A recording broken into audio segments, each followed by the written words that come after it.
Nope, not gonna be live today. I'm sorry. But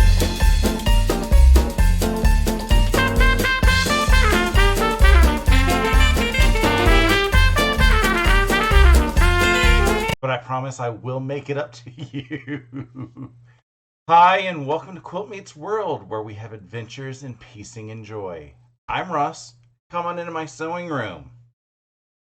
So, today, I normally have a live at this time, Saturday morning at 11 a.m. I normally do a live, have all kinds of folks in here in the chat, chit chat away, work on a project, and see how far I can get with all of that. But minor little situation. I need to completely focus and get my head down and get some stuff done. The easiest way for me to do that is to just be working on it. No distractions, no chat, and all that other fun stuff. Plus, it gives me a little bit of a break to, focus, which I think that's just what I just said. Word's hard right now, but instead of a live, I decided that I would go over the first week of Jenny's countdown to Christmas box, which you see over here, the lid of, and let you know my favorite of what we got this week. I thought that would be a good thing. I may end up doing it again the next 2 weeks just so that I could have that little bit of extra time to focus. I have been putting out a lot of videos. I am doing Vlogmas, so every other little chance I can to get some time to myself to work, I think I'm going to take that. So, as a recap, the first week of Jenny's Countdown to Christmas, we got some really awesome stuff. On day one, we got Jenny's Scrappy Fabric Card Making Kit, where it has some templates and cards and envelopes and gift card holders, and the instructions on how to do it. People are trying to get me to do a tutorial on this. The problem is I don't know how to do this. But I do want to learn, because there's no point in having a box of this and not know how to do anything with it. So if I can learn how to do that, I may do a tutorial in February or March. Maybe later, I haven't decided. It just depends on how far I get on projects that are due by summer. So this was day one. Day two was this cute little iron. If you remember, I did the scene from Home Alone where it hit me on the head. And within the iron pin, we had a bunch of little buttons and notions and stuff, and a flat chucker 3. So that was day two. Day three, we had the bowls. Mine unfortunately arrived broken. They are going to replace it. It's just going to take until mid-2025, they said. I'm okay with that. It happens. Day four was this welcome home pattern and the panel that goes with it, with all the doors that you could put on the doors of the houses. And then teased within number 4 was day 5, which is these clamps that hold your quilt.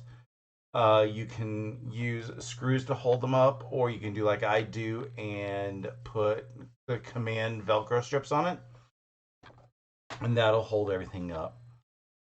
Day 6 was this Missouri Star clapper slash template holder slash spool slash bobbin holder slash pin holder.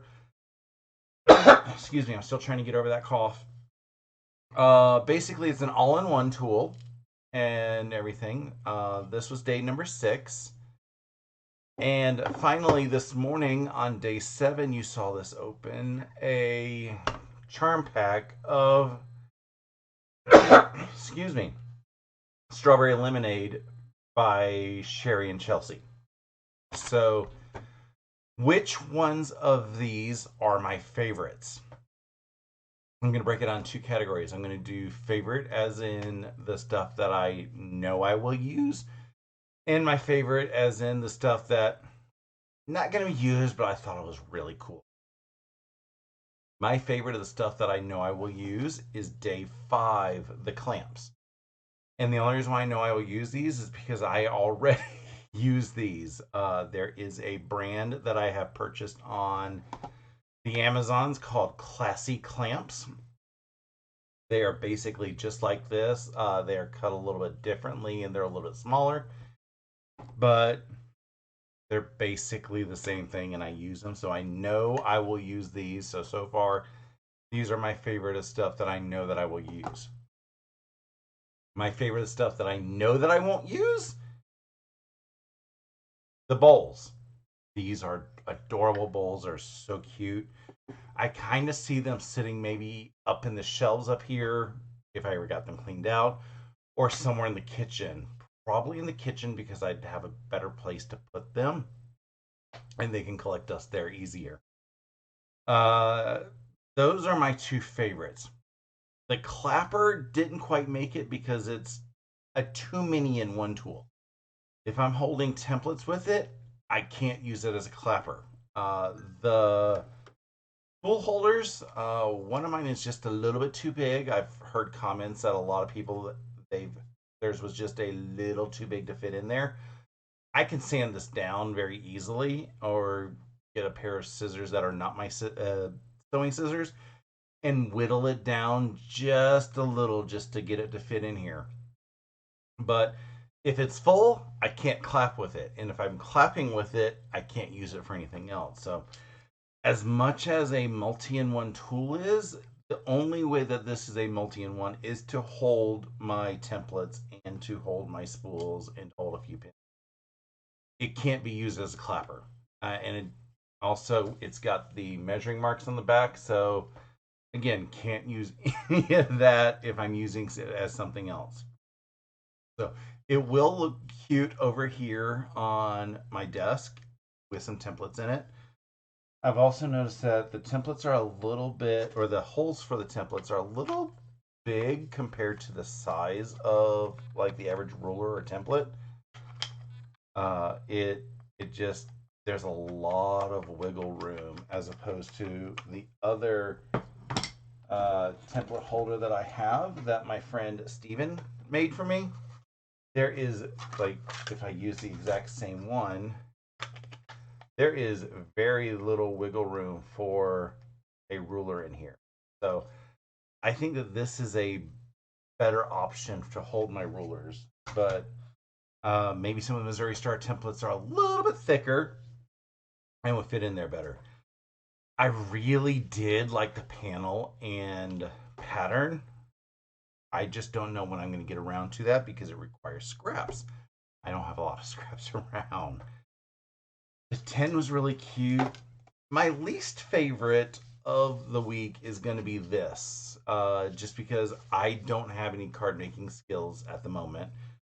I've never made cards, so if I do get around to making a tutorial, it'll just be, having fun with this. I do love the fabric, but I don't know what to do with it. I have said before, love fabric charm packs, love layer cakes, love fat quarter bundles. The problem with a charm pack, though, is finding a pattern to do something with it. And if I don't have anything to do with it, it's just going to collect dust. So I'm hoping day 8, or maybe something that we get later in the month, will have a pattern to do with charm pack. Because just getting a charm pack just to get a charm pack is a little boring because I have to figure out what to do with it. It's gorgeous fabric. I just don't know what to do with it. So that is my recap of week 1 of Jenny's Countdown to Christmas. My favorites again are the clamps and the bowls. And yeah, just close follow ups were these And then um, 1, 2, 3, 4, 1, 2, 3, 4, 5, 6. Oh, and then the other items, love them, think they're cute, but